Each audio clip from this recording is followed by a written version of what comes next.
என் இனிய தமிழ் நண்பர்களே, தெய்வீக குரலில் மனித குரல் என்ற தலைப்பில் மீண்டும் உங்களை சந்திப்பதில் மனமகிழும் டாக்டர் எம் சந்திரசேகரன், ஸ்ரீ மீனாட்சி மருத்துவமனை, ஓம்பலூர்.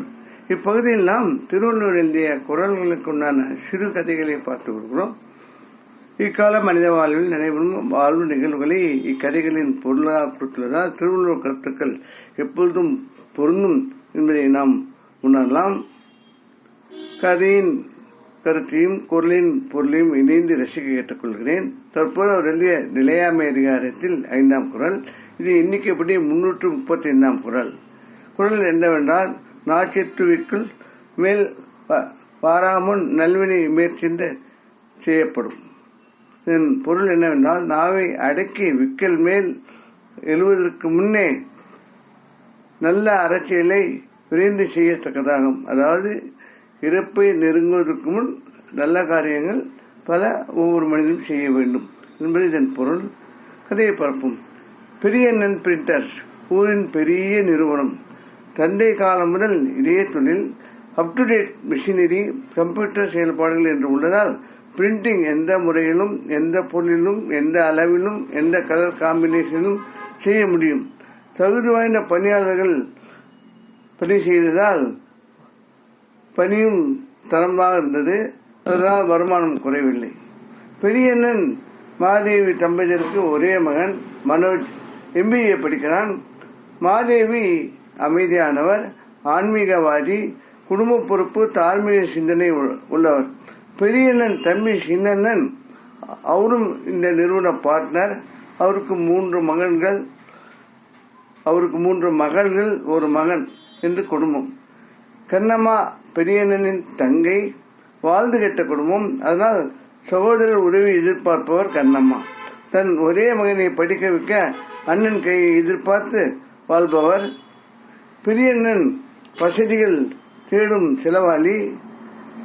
தொழிலில் தன் பங்கு லாபத்தை பயன்படுத்தி சொந்த பங்களா, கார், டூர் என்று இருப்பவர். காசேதான் கடவுளடா, அது அந்த கடவுளுக்கும் தெரியுமடா.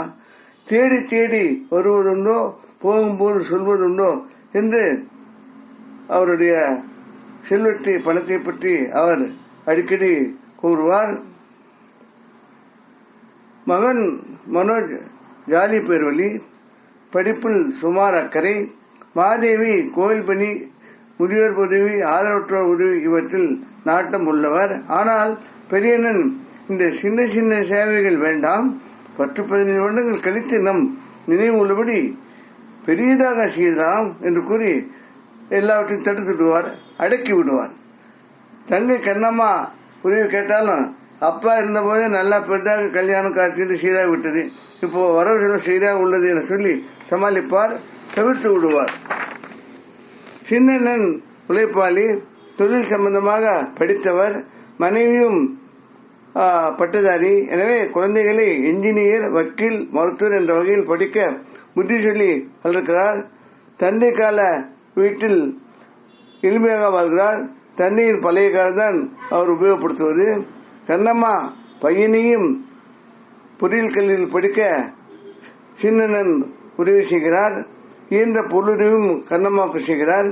இவரது மனைவி சம்பூர்ணம் சேவை மனப்பான்மையுடன் பல சமூக ஆன்மீக செயல்களில் பங்கேற்பார். மாதேவிக்கும் தானும் அதுபோல செய்ய ரொம்ப ஆசை. ஆனால் அவரது பேச்சு பிரிவினரிடம் ஈடுபடவில்லை. சம்பூர்ணம் சில சமயம் மாதேவியும் தன் சேவைகளில் ஈடுபட அழைத்து செல்வது அவளுக்கு சற்றே மகிழ்ச்சி. தவறான அதிகமான உணவால் பெரியண்ணன் பெரிய உடல் அண்ணன் ஆனார். பல வியாதிகள் வந்தன. இருமுறை மாரடைப்பு வந்து பல லட்சங்கள் செலவு செய்து மீண்டார். பழையபடி வாழ முடியவில்லை. ஆவேசத்தால் வருந்தி பதட்டப்பட வியாதி கட்டுப்படாமல் வாத நோய் வந்தது. வலது கை, கால், குரல், பேச்சு யாவும் இழந்தார். போராடி 1 வருட மருத்துவத்திற்கு பிறகு சக்கர நாட்களில் வாழ்க்கையை தொடர்ந்தது. ஆகாரம் இடது கையால் எடுக்க வேண்டி வந்தது. பேச்சு ஜாடை மூலம் தான் அவரால் உணர முடிந்தது. மகன் மனோஜ் கூடா நட்பால் போதைக்க அடிமையானான். மருத்துவ செலவுகள் இருவருக்கும் செய்யவே முடியாத போது, நீ என்ன சேவை தொண்டு உதவி செய்ய முடியும்? மாதேவிதான் மிகவும் மனதில் வருந்தினார். அதையும் வெளியே சொல்ல முடியவில்லை. சின்னண்ணன் அண்ணன் குடும்பத்தையும் தாங்கினார். அவரது 4 குழந்தைகள் சகோதரி கண்ணம்மா மகன் வாழ்வில் நல்ல முன்னேற்றம் பெற்று வாழ்ந்தனர். பெரியண்ணன் மனநோயால் வருந்தி சில ஆண்டுகளில் இறந்தார். யாருக்கும் எந்த பயனும் இல்லாமல் வாழ்க்கை முடிந்தது. இத்துடன் கதை விடுகிறது. அன்பு நண்பர்களே, வாழ்க்கையில் ஆசைகள், தேவைகள், மகிழ்வு யாவும் கோடி கோடியாக உள்ளதாக பெரியோர்கள் அனுபவத்தில் சொல்கிறார்கள். உலகில் மக்கள் கோடிக்கணக்கில் உள்ளார்கள். ஒவ்வொரு மனிதர்களும் தங்கள் வாழ்வில் இத்தகைய கோடி கோடி எண்ணங்களையும் உணர்வுகளையும் வைத்துள்ள போது ஒரு வித்தியாசம் நம்மிடம் உள்ளது. கோடியில் பொருள்பவர்கள் இருக்கிறார்கள், தெருக்கோடியில் குடிசை வாழ்வில் உள்ளவர்களும் இருக்கிறார்கள். இந்த வித்தியாசத்தால் மனித சமுதாயத்தில் ஒரு அமைதியின்மை வாழ்க்கை நிறைவுகிறது. பாடுபட்டவர்கள் பாடுபட்டுக் கொண்டே உள்ளார்கள், இருப்பவர்கள் பொருளை சேர்த்துக் கொண்டு வருகிறார்கள். இந்த ஒரு வித்தியாசத்தில்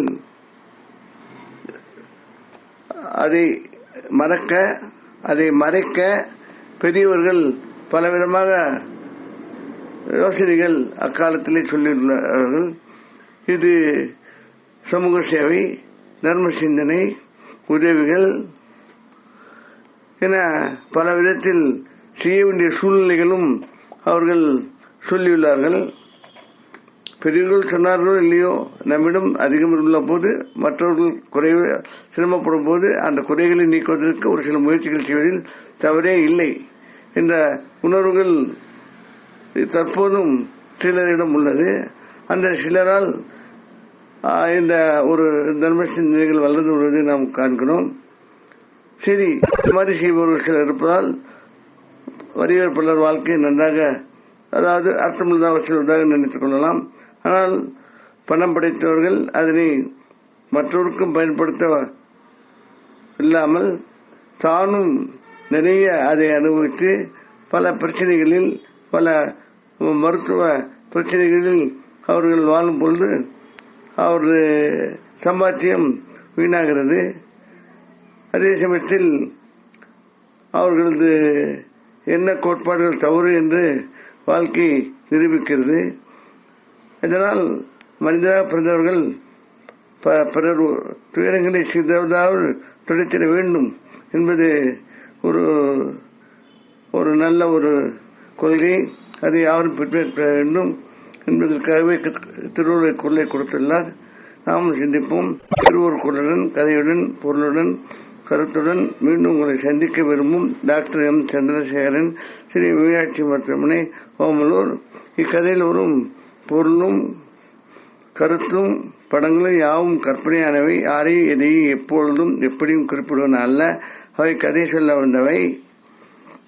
இக்கதையில் வரும் படங்கள் வலைதளத்தில் இருக்கப்பட்டது. அவற்றை பயிற்றுவிக்க எங்களது மனமார்ந்த நன்றி. இக்கதையை மற்றவருக்கு அனுப்பி இலக்கிய சேவை செய்திட கேட்டுக்கொள்கிறேன். மனங்கூர் முருகனால் மக்கள் வளமுறை வேண்டி விடைபெறுகிறேன். வாழ்க தமிழ், வாழ்க திருவள்ளுவர், வாழ்க திருவள்ளுவர் எண்ணங்களும். வணக்கம்.